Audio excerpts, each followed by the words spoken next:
शिक्षक आन्दोलनमा चाहिँ हिजैदेखि प्रब्लम सुरु भएको थियो। हजुर, हिजै नै निषेधित क्षेत्र तोड्न खोज्नु भएको थियो सरहरूले। हजुर, अनि मैले बाइक लिने क्रममा चाहिँ भोलि 12 बजी हाम्रो जुलुस आइपुग्छ, त्यहीँ नै तपाईँहरू आउनुहोस्, अब हाम्रो आन्दोलन शान्तिपूर्ण हुँदैन, हामी अब संसद भवन पनि घेराउ गर्छ, हामी हाम्रै शैलीले उत्रिन्छौँ भन्नुभयो होइन। त्यही हिसाबले हामी ठ्याक्कै 12 बजे बानेश्वर पुग्यौँ। लगभग जुलुस आइपुग्न लागेको थियो त्यो क्षेत्रमा, निषेधित क्षेत्रमा। त्यसपछि एकैचोटि शिक्षकहरू अब निषेधित क्षेत्र तोड्नलाई नारा जुलुस गर्दै उत्रिनु भयो। अनि अब त्यो निषेधित क्षेत्र तोड्नलाई अब उहाँहरू अलिकति आक्रोशित भएपछि 81 प्रहरीले पानीको फोहरा हार्न थाल्यो। अनि क्यामेरा पर्सनले म चाहिँ खिच्नेतिर नै सोचिरहेँ, अनि पानीको फोहरा हानिरहँदा म चाहिँ मोबाइल झिकेर भिडियो खिच्न थालेँ। त्यो खिच्न क्यामेरा अन गर्न पाउँदा नपाउँदै यता लेफ्ट साइडमा थिएँ म, अनि पानीको फोहरा 81 आएर अनुहारमा झ्याप्पै लाग्यो। त्यहाँदेखि केही देखिनँ, मेरो दिमाग एकदम ब्ल्याङ्क भयो, पुरै धुरमुर भयो। अनि चिच्चाएँ, आत्तिएँ। एकजना म्याम आएर प्रहरीलाई खबर गर्नुभयो, प्रहरीलाई बोलाउनु भयो। अनि प्रहरीले बोकेर मलाई सिभिल हस्पिटल लानुभयो।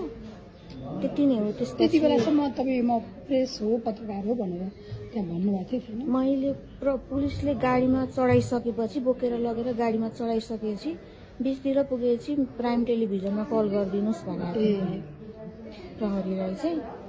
अनि उहाँहरू नि आत्तिनु भएको थियो, कल त गर्नु भएन। हस्पिटल पुर्याएपछि चाहिँ अनि नम्बर खोजेर हस्पिटलबाटै अनि कल गरिदिनु भएको थियो। भनेको अहिले आँखामा पानीको फोहराकै असर बढी छ। पानीकै फोहरा 81 आयो, मलाई मात्रै लाग्यो कि अब मिस्टेकली हो त अब जानी त हाया होइन। अब लेफ्ट राइट छेउमा थिएँ म, पर्या हो त्यसमा। 81 आएर मेरो अनुहारमा लाग्यो। त्यहाँदेखि म ढलेँ। म्याम आएर, एकजना म्याम टिचर नै आएर चाहिँ प्रहरीलाई खबर गरिदिनु, बोलाउनु भयो। त्यसपछि हस्पिटल लानुभयो। अब अहिले उहाँहरूले भन्दाखेरि त उपचार हुँदैछ भन्नुभएको छ होइन, तपाईँ नआत्तिनु। अहिलेको अलिकति गाह्रो भएको छ आँखाहरूमा कि भिजनमा तपाईँले के फिल गर्नुभयो? दाहिने आँखा त देख्दैन, देब्रे चाहिँ लेफ्ट चाहिँ हेर्नुहुन्छ। हेर्नु पनि हुँदैन अहिले चाहिँ त्यो? दाहिने त खोल्नै हुँदैन। ब्लिडिङ भइरहेको छ।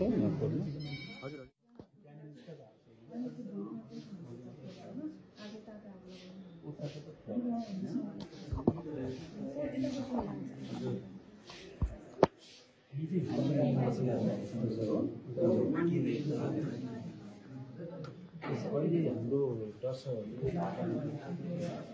अब अहिले लेफ्ट राइटको नर्मल भिजन चाहिँ 6/6 उहाँको चाहिँ 620%। राइट आइमा चाहिँ उहाँले एकदम नजिक, एकदम क्लोजली यति गर्दाखेरि एकदम क्लोजली चाहिँ ब्लड जाने, त्यसले गर्दा भित्रको पार्टहरू अहिले गर्नु लागेको चाहिँ लिडमा सिलाउँछौँ। अनि कन्डेन्टहरू भनेको त्यो सेतो भाग हुन्छ, त्यसलाई सिलाउँछ। फेरि भोलि चाहिँ जो उहाँले कम्प्लिट आँखा खोल्न सक्नुहुन्छ, भोलि फेरि गर्नुपर्छ। म चाहिँ मेडिकल पर्सन होइन, जसरी भनेको अब अहिले हामी आजै गर्नु एडमिट गर्नु पर्दैन। एडमिट गर्नु पर्दैन, हाम्रो एकदम ठुलो मेजर केसहरूमा सर्जरीको टाइम ड्युरेसन थोरै भए पनि लिनु हिसाबले मेजर देखिन्छ। अब उपचार गर्दै जान्छौँ होइन। अब भोलि पनि फेरि हेर्नुपर्छ। अनि केही भरि खाने लगाउने यसो आइसक्यो। अब जसरी सिलाउनु त्यसो लगाउनु काटिने जान्छ। आएर चाहिँ एकदम त्यो सिलाएर बोटिङ के छ भर्ना गर्नु पर्दैन। अहिले नै गर्नु, अहिले नै गर्नु। यो के छ, हामी मिडनाइटमा आउँदा पनि यो गर्छौँ। आजको